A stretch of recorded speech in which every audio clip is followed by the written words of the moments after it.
किसी सदगुरु को मानो जो आपको अच्छा लगता है, लेकिन ऐसा सदगुरु जरूर मैं बार बार एक बात कह रहा हूं जो हमें इस रहस्य को भूल भूल कर बता दे। इसलिए सदगुरु भगवान के चरणों में प्रार्थना करनी है, प्रेयर करनी है, बेनती करनी है। ये सदगुरु अगर हम आपको नहीं देख सकते, आप तो हमें देख रहे होंगे ना। अगर हम नहीं आपको जान सकते, आप तो हमें जान रहे होंगे ना। इसलिए सदगुरु के आगे गुहार लगानी है, अपने हाथ को सदगुरु के हाथ में देकर बैठना है, आत्मभाव से पुकारना है। जब आत्मभाव से पुकारेंगे तो सदगुरु हमारा जरूर सहाय होगा। इसलिए सदगुरु का यही गुहार लगानी है कि मोरी ना बिसारो मैं जम तेरा है। सदगुरु मैं जैसा भी हूं मैं तेरी शरण में हूं। बस ऐसे भाव रखने हैं, सुनो ध्यान से, ऐसे भाव से परमेश्वर को पुकारना है। अगर आपको परमेश्वर का दर्शन हो, परमेश्वर का दर्शन दीदार हो, एहसास हो, अपने अंदर होने का तो मेरा परपिता परमेश्वर मेरे साथ है, हमेशा मेरे साथ रहता है। हमेशा जैसे हमारी परछाई हमारे साथ रहती है, ऐसे ही परमेश्वर हमेशा आपके साथ रहते हैं। और सब नीति में बोलना है, सदगुरु को आगे बेनती करनी है, प्रेम करनी है, अरदास करनी है। मोरी ना बिसारो मैं जम तेरा। ये सदगुरु मैं जैसा भी हूं, मैं आपके चरण में हूं, मेरे पर कृपा करो, मेरे पर दया करो, मेरे पर रहम करो। मैं बोलनहार हूं, वो सदगुरु तो बख्शनहार है। मैं जीव हूं, सदगुरु तो शील है। मैं अज्ञानी हूं, प्रभु तो पूर्ण ब्रह्म ज्ञानी। और सदगुरु सदगुरु भगवान सदगुरु रविदास जी महाराज की सत संगत मिल रही है माधो जैसे मधुर मदिरा। जैसे आप लोग सब मिलकर बैठे हैं, ऐसे ही गुरु ने हमारे मिल वर्षों की जो भावना है उसको बढ़ाना है और आपस में बैठकर सदगुरु का गुणगान करना है। और साथ में मोहि न बिसारो मैं जम तेरा,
दामन पसार लेंगे और सदगुरु का दामन पकड़ लेंगे, उनका हाथ पकड़ लेंगे, सदगुरु हमारा हाथ पकड़ लेगा, हम सदगुरु को स्वीकार कर लेंगे, सदगुरु हमें स्वीकार कर लेगा, तो सासंग जी हमारा ये लौकिक जन्म भी सफला हो जाएगा और अलौकिक जीवन भी हमारा सफला हो जाएगा।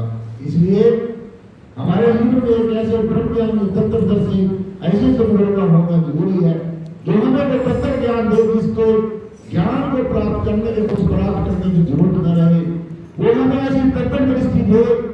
जब सबको तत्व दृष्टि दे देता है तो फिर सब के अंदर परमात्मा और परमात्मा के अंदर सब ऐसे नजर आना शुरू हो जाते हैं।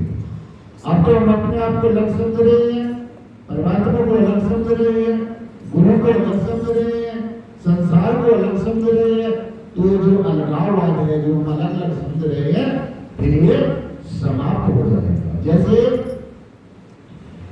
आकाश है, आकाश के अंदर सूर्य भी है, चंद्रमा भी है, सितारे भी हैं, ग्रह भी हैं, उपग्रह हैं, परंतु आकाश में इनको सबको शरण मिली हुआ, ये सब हलचल में रहते हैं, हलचल इनके अंदर होती रहती है, परंतु आकाश के अंदर कोई भी हलचल नहीं होती है। ऐसे ही इस जमीन आसमान के बीच में जितनी भी खिलकत है, जितनी ये रचना है, परमात्मा की जो रुस्तत है, जो कायनात है, ये जन्म होता रहता है, इसमें बदलाव आता रहता है, इसका रंग रूप आकार बदलता रहता है, इसके सारे दृश्य बदलते रहते हैं, कभी कोई आता रहता है, कभी कोई जाता रहता है। इसी शरीर की देख लो, पहले ये बचपन होता है, फिर इसके ऊपर जवानी आती है, फिर इसके ऊपर बुढ़ापा आता है और अंत में ये परमेश्वर के अंदर विलय हो जाता है। तो संसार में आना, संसार में रहना, थोड़े दिन लीला करनी, यहाँ पर क्रीड़ा करनी, अपने खेल तमाशे देखना, इस रंग बिरंगी दुनिया को देखना, उसके बाद में धीरे ये जीव अपने अपने कर्मों के अनुसार ये फिर परमेश्वर के सोर्स में जहां से आया है वहीं की तरफ अपनी उड़ान भरना शुरू कर देता है। इसलिए शासन जी और दुनिया की सारी चीजें मिल जाए, लेकिन सत्संग हमें खरीदने से नहीं मिलता है। सत्संग उसी को ही मिलता है जिसके प्रारब्ध कर्म अच्छे होते हैं। भगवान जी ने कहा कि जिसके प्रारब्ध कर्म अच्छे होते हैं उसको सत्संग प्राप्त होता है, जिसके और भी कर्म अच्छे होते हैं उसको सद्गुरु मिल जाता है, जिसके और भी कर्म अच्छे होते हैं उसको ब्रह्मज्ञानी सद्गुरु मिल जाता है, तत्वदर्शी सद्गुरु मिल जाता है, अपने अंश से परमात्मा को देखने और दिखाने वाला सद्गुरु मिल जाता है, पहचान कराने वाला सद्गुरु मिल जाता है और तत्वज्ञानी सद्गुरु मिल जाता है, जिसके ज्ञान को प्राप्त करके हमारा जो जीवन है वो धन्य हो जाता है, कृतकृत हो जाता है। हम परमेश्वर के साम्राज्य में जाने के काबिल हो जाते हैं, हम परमात्मा के दर्शन दीदार करने के पात्र बन जाते हैं। तो इसलिए सत्संग में इतनी बड़ी शक्ति होती है, जहां पर भक्त होता है, भगवान होता है और भागवत होती है।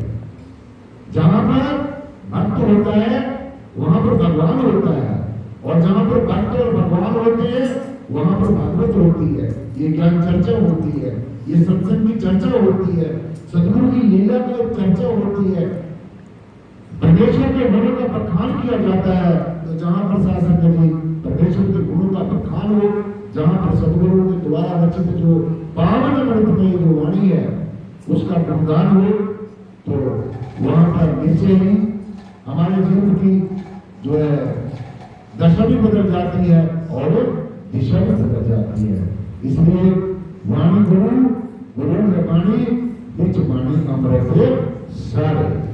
तो सबको भी अपने गुरु की रैपुर की ऐसी वाणी को पढ़ना है, उसके साथ जुड़ना है और जो गुरु की वाणी में जो तथ्य बताया गया है उसको तो समझना है। तो शासन में ज्यादा समय ना देते हुए आज मुझे यहाँ पर आने का मौका मिला है, काम में लेना में हमारे जनज्योति जयवंती जी अपना बैठी मुझे मैसेज देके हमारे गाँव में सत्संग होता है, हमने कहा चलो मेरे पास समय हुआ तो मैं जरूर आऊँगा। तो आज मुझे बड़ी खुशी हुई, मैंने सारी मातृशक्ति के दर्शन किए, प्यारे प्यारे बच्चों के दर्शन किए, आप नौजवान साथियों के बुजुर्गों बड़े बड़े में प्रचार में बैठे हैं उनकी आज संगीत सुन के मुझे बहुत अच्छा लगा। एक तारे जो उन्होंने काफी कितने अच्छे संदेश दिए हैं। तो ऐसे सत्संग में आते रहना है, ऐसी गुरु की चर्चा सुनते रहना है, थोड़ा थोड़ा समय जरूर निकालना है, ज्यादा समय निकाल। ऐसे जैसे बूंद से सागर बढ़ जाता है, ऐसे थोड़ा समय आपका सत्संग में लगेगा। एक दिन ऐसा आएगा आपको अपने आप ही एहसास होना शुरू हो जाएगा, आपको अच्छाई खुद आपको अच्छा लगना शुरू हो जाएगा, खुद आपके अंदर एक ऐसी तरंग जाग जाएगी, खुद आपके अंदर एक ऐसी कष्ट हो जाएगी कि आप सत्संग में फिर अपने आप ही खींचे चले जाओगे।